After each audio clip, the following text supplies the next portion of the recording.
என்பதை சுட்டிக்காட்டத்தான் நீங்க சொல்கிறேன். அந்த 200 ஆசிரியர்கள் அக்னி செல்வர் படித்த ஒரே ஒரு ஆள் ஜெயிச்சு நிற்கிறாரு. அவங்க யாருங்கிறது ஜோசப் பண்ணியா மட்டும்தான். ஏன் சொல்றோம்னா புத்தகம் படிக்கணும். மாணவர்கள் இன்றைக்கு புத்தகம் வாசிக்கின்ற பழக்கம் குறைந்து கொண்டே வருகிறது. அதை இன்றைக்கு அவருடைய விழா நாளிலே ஒரு உறுதிமொழியாக ஏற்றுக்கொண்டு புத்தகங்களை வாசிக்கின்ற சமூகமாக இருந்து உங்களுடைய அறிவு பெட்டகத்தை வளர்த்துக் கொள்ள வேண்டும் என்று கூறி வாய்ப்பை வழங்கிய பள்ளி நிர்வாகத்திற்கு நன்றி தெரிவிக்கின்ற தலைமை ஆசிரியரான திரு பாஸ்கர் அவர்களே, நாங்கள் இருவரும் ஏற்கனவே கொரோனா காலத்தில் ஒரு வாரம் தொடர்ந்து சமூக பணியாற்றினோம். மறக்க முடியாத சமூக பணி.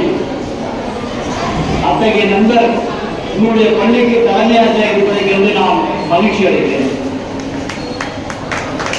அதே நேரத்தில் இந்த மாவட்டத்திலே ஒரு சமூக போராளியாக இருக்கின்ற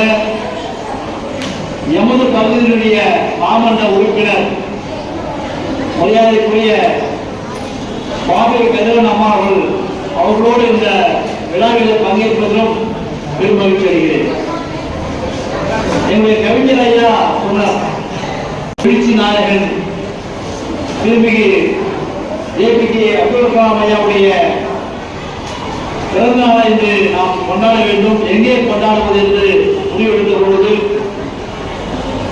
உங்களுடைய முஸ்லிம் மேல்நிலைப் பள்ளியிலே விழா வைத்திருப்பதாக சொன்னால் மிக்க மகிழ்ச்சியாக இருந்தது. அதன் பொருட்டு எங்களுடைய வேலூர் வாசகத்தினுடைய தலைவர், துணைத் தலைவர், செயலாளர் பேராசிரியர் பொன் செல்வகுமார் அவர்கள், பேராசிரியர் பொன் செல்வகுமார் அவர்கள் திருப்பத்தூர் தூய நெஞ்சங்களுடைய தமிழ் துறை தலைவராக இருந்து ஓய்வு பெற்றவர்.